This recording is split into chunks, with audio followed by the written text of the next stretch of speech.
안녕하세요. KB의 모든 환율 전망의 통로인 문정희 수석연구위원입니다. 오늘은 미국 달러 환율, 즉 달러값, 원화값의 주요 이슈는 무엇이고 전망은 어떠한지에 대해서 살펴보겠습니다.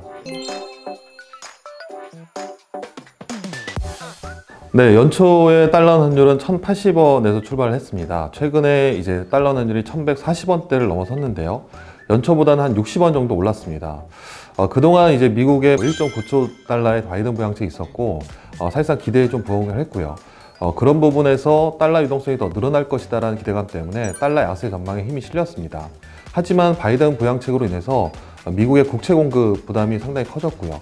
또한 인플레이션 부담이 높아지면서 오히려 이제는 미국의 장기 금리가 좀 급등하는 불안한 모습을 좀 보였습니다. 미국의 장기 금리가 급등하면서 다른 이제 금리하고의 금리 차원이 벌어졌고요. 우리나라에서도 채권 시장 쪽에서 혼란이 발생하면서 오히려 주식시장 그리고 외환시장까지도 불안감이 좀 고조된 부분이 있었습니다.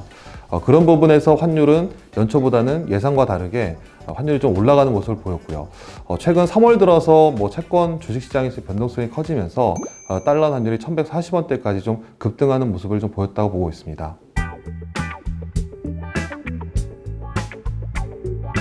네, 리플레이션이라고 하는 거는 이제 경제적으로 봤을 때 사실상 경기가 좀 반등하고 그 다음에 물가 상승하는 부분을 얘기하는데, 그거보다는 이제 그동안의 물가 하락으로 인해서 오히려 정부나 중앙은행이 통화 팽창 정책을 통해서 물가 하락을 방어하는 그런 구간이 리플레이션입니다. 사실상 그런 측면을 본다면은 작년 하반기에 코로나 충격으로 인해서 중앙은행들이 대규모로 돈을 풀었던 기간이 오히려 리플레이션 기간이었다라고 보고 있고요. 그런 부분에서 앞으로 이제 다가올 이 물가 상승 압력들, 특히 그동안의 통화량이 많이 풀렸고요. 또 하나는 이 곡물 가격과 비철 금속, 그리고 최근에는 국제 유가까지 급등하면서 오히려 공급 측면에서 인플레이션 압력이 좀 더 높아지는 구간을 보고 있습니다. 따라서 시장 측면에서는 오히려 리플레이션보다는 인플레이션을 좀 경계하는 부분이 생겼고요. 앞으로 인플레이션을 본다면은 미국뿐만 아니라 글로벌로 봤을 때는 물가 상승 압력이 상당히 높아질 예정입니다. 그런 부분에서 또 중앙은행이 돈을 더 풀기보다는 앞으로는 중립이나 혹은 더 심화될 경우에는 긴축으로 선회할 가능성이 높아졌기 때문에 오히려 리플레이션보다는 이제는 인플레이션을 우려해야 된다라고 보고 있습니다.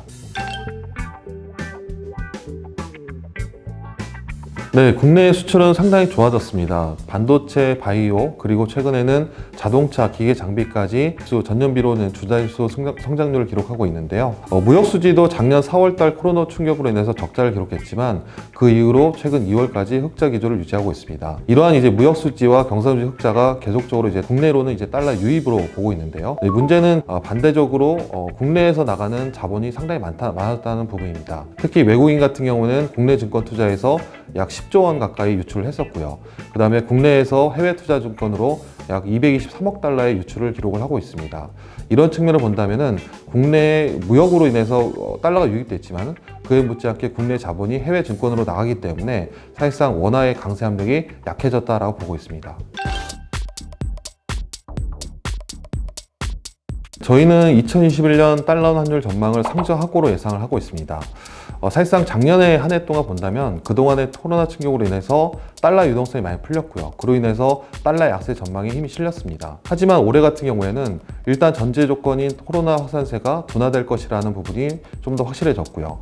그런 측면에서 글로벌로 봤을 때는 그동안 돈을 많이 풀었던 미국을 바탕으로 전반적으로 경제가 정상화되는 구간에 진입할 것입니다. 경제 정상화 이후에는 이제 정책에 대한 정상화 구간이 도래할 거기 때문에 그에 따른 정책적인 혼란이 아마 시장의 불확실성 요인으로 작용할 가능성을 높게 보고 있습니다. 따라서 이런 측면을 본다면 1분기에는 오히려 환율이 저점을 보일 가능성을 높게 보고 있고요. 2분기, 3분기로 통해서 상하단은 한 10에서 15원 정도 올라가면서 3분기 상단이 한 1,175원까지는 상승하지 않겠느냐라고 보고 있습니다. 이러한 전망의 전제 조건은 첫 번째로는 코로나 확산세가 예상대로 둔화되느냐 여부고요. 그리고 인플레이션 압력이 2분기에 고조되면서 3분기에 진정될 것이라는 전제에 기인합니다. 셋째, 현재 상황에서 다른 예상치 못한 충격은 고려하지 않았다는 점입니다. 지금까지 환율과 관련된 이슈 사항과 전망에 대한 근거를 말씀드렸는데요. 도움이 되셨기를 바라며 앞으로도 여의도 5번 출구를 통해서 지속적으로 정보를 드릴 수 있도록 노력하겠습니다. 감사합니다.